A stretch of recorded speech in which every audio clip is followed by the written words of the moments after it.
Assalamualaikum warahmatullahi wabarakatuh. Halo teman-teman semua. Perkenalkan, nama saya Putri Rahayu. Saya mahasiswi dari UIN Syarif Hidayatullah Jakarta, jurusan Pendidikan Kimia, kelas 2B. Di video kali ini, saya akan membahas tentang praktikum pemakaian alat ukur dasar untuk mata kuliah fisika dasar. Nah, untuk lebih lengkapnya, ditonton terus ya videonya sampai habis. Nah, teman-teman, sebelum kita masuk ke pembahasan tentang praktikum pemakaian alat ukur dasar ini, kita harus tahu dulu dong, alat ukur dasar itu dipakai untuk apa sih? Ya, pengukuran dong tentunya. Nah, sebelum kita masuk, kita harus tahu dulu dong, apa sih itu pengukuran? Saya yakin sih kalian pada udah tahu pengukuran itu apa.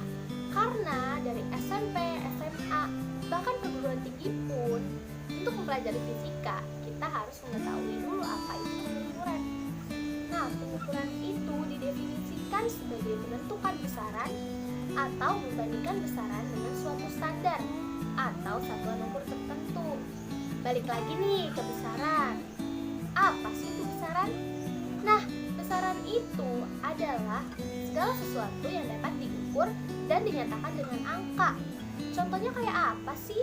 Contohnya itu kayak gini nih. Panjang meja adalah 2 meter. Nah, 2 meter tersebut adalah suatu besaran. Nah, untuk melakukan pengukuran, tentunya kita harus memiliki alat ukur tersebut dong.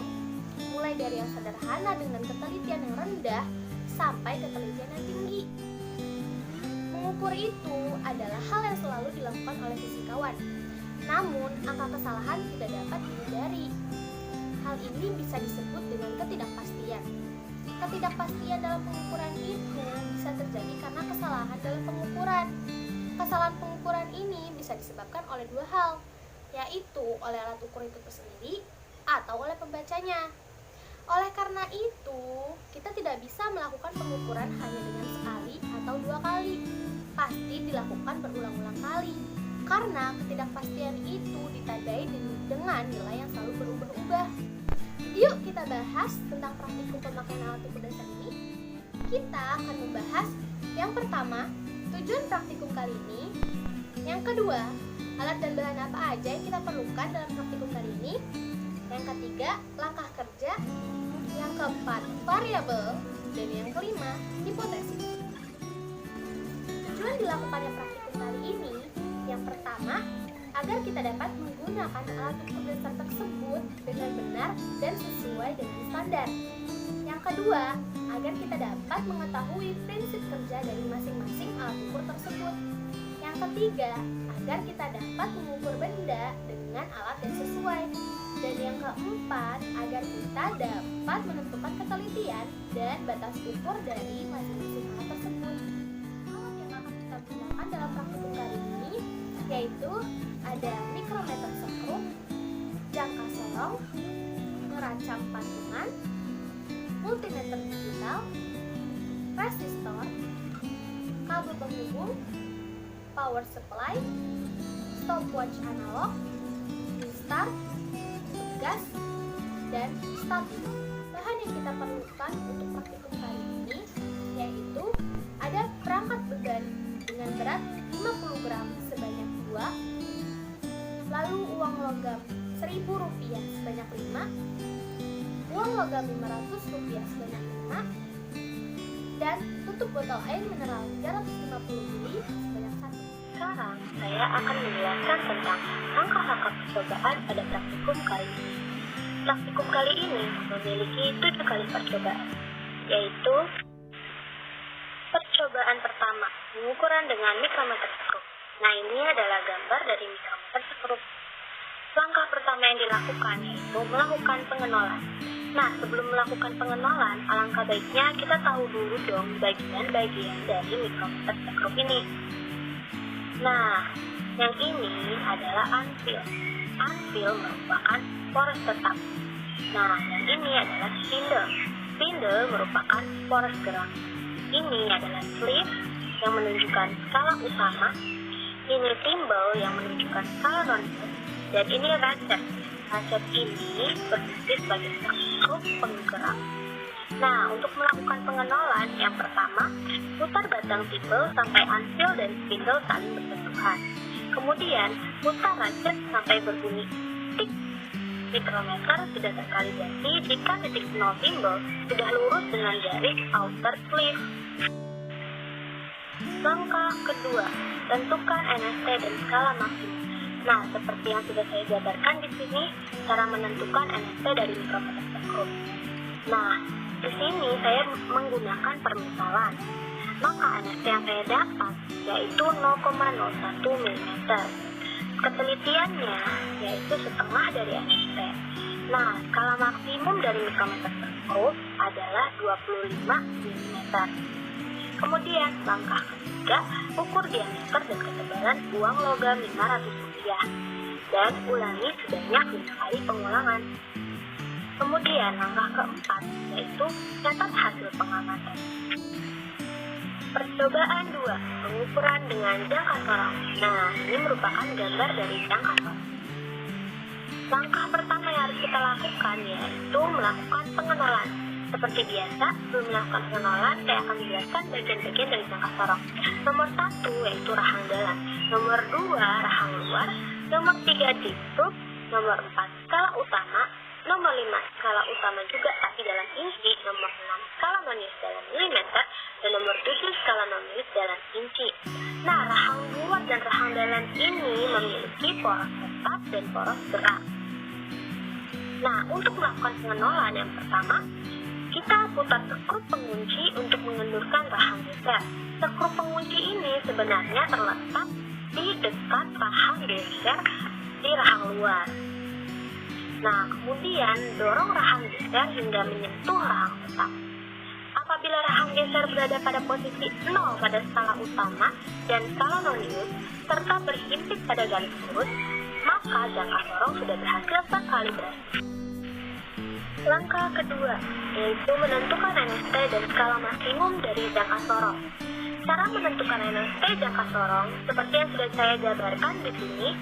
Di sini saya pakai permisalan. Dan cara menentukan NST-nya yaitu besarnya 1 skala utama dikurang besarnya 1 skala nonius. Di sini saya mendapatkan NST-nya 0,05 mm. Nah, untuk ketelitian itu setengah dari NST. Skala maksimum pada umumnya jangka sorong itu adalah 10 cm. Kemudian langkah yang ketiga, ukur diameter dan panjang tutup botol 350 ml serta kedalaman botol air mineral 350 ml. Lakukan sebanyak 3 kali pengulangan. Kemudian langkah yang keempat, catat hasil pengamatan. Cobaan ketiga, pengukuran dengan neraca 4 lengan. Nah, ini merupakan neraca 4 lengan. Langkah pertama yang harus kita lakukan yaitu melakukan pengenolan terlebih dahulu. Sebelumnya, ini adalah bagian-bagian dari neraca 4 lengan. Nah, cara mengenalkan yaitu yang pertama, geser semua pemberat atau anting pada neraca ke kiri menuju titik terendah dari skala yang ditentukan. Nah, kemudian putar skrup atau tombol kalibrasi yang terletak di bawah tempat beban hingga neraca mencapai garis kesetimbangan atau titik 0, maka neraca sudah bisa ditentukan. Langkah kedua, yaitu menentukan NST dan skala maksimum dari neraca 4 lengan. Nah, cara menentukan NST dari neraca 4 lengan seperti yang telah saya jabarkan di sini, dan saya mendapatkan NST-nya sebesar 0,01 gram. Ketelitiannya itu didapat dari setengah NST dan skala maksimum yang saya dapatkan yaitu 100 gram. Kemudian langkah ketiga yaitu timbang 5 uang logam Rp1.000 dan dilakukan sebanyak 5 kali pengulangan. Kemudian langkah yang terakhir, catat hasil pengamatan. Percobaan 4, pengukuran dengan neraca digital. Ini adalah gambar dari neraca digital. Langkah pertama yang harus kita lakukan yaitu dengan melakukan pengenolan. Nah, melakukan pengenolan pada neraca digital itu sangat mudah, yaitu cukup dengan melihat layar display ketika tombol on ditekan, apakah sudah menunjukkan angka 0 atau belum. Langkah kedua, yaitu menentukan NST dan skala maksimum. Bisa dilihat Ini NST neraca digital yang sudah saya paparkan. NST-nya yaitu 0,01 kg, ketelitiannya setengah dari NST, dan skala maksimumnya 210 gram. Langkah ketiga yaitu timbang 5 uang logam Rp1.000 dan dilakukan sebanyak 5 kali pengulangan. Langkah terakhir yaitu catat hasil pengamatan. Percobaan 5, pengukuran dengan multimeter digital. Langkah pertama yang harus kita lakukan yaitu dengan melakukan pengenolan. Untuk melakukan pengenolan pada multimeter digital sangatlah mudah, hanya dengan menekan tombol on dan langsung muncul angka 0. Jika tidak menunjukkan angka 0, maka ada kerusakan pada baterai atau mesin. Nah, jika ada kerusakan pada baterai, maka baterai harus segera diganti. Langkah kedua, yaitu menentukan NST dan skala maksimum. Seperti yang telah saya jabarkan di sini, NST multimeter digital yaitu 0,01, ketelitiannya setengah dari NST, dan skala maksimumnya 250. Kemudian langkah ketiga, yaitu rangkai resistor, power supply, dan multimeter digital. Langkah keempat, rangkaian dipasang seri, lalu ukur arus di setiap resistor. Langkah kelima, rangkaian dipasang paralel, lalu ukur tegangan di setiap resistor. Langkah keenam, lakukan pengulangan sebanyak 3 kali, dan langkah ketujuh, catat hasil pengamatan. Percobaan 6, pengukuran dengan stopwatch analog. Langkah pertama yang harus kita lakukan yaitu melakukan pengenolan. Nah, cara pengenolan stopwatch analog ini sangat mudah, yaitu dengan menekan tombol start sampai jarum menunjukkan angka 0 kembali. Langkah kedua yaitu menentukan NST dan skala maksimum. Seperti yang sudah saya jabarkan di sini, NST stopwatch analog yaitu 1/5 second atau 0,2 second. Ketelitiannya setengah dari NST dan skala maksimumnya 60 menit.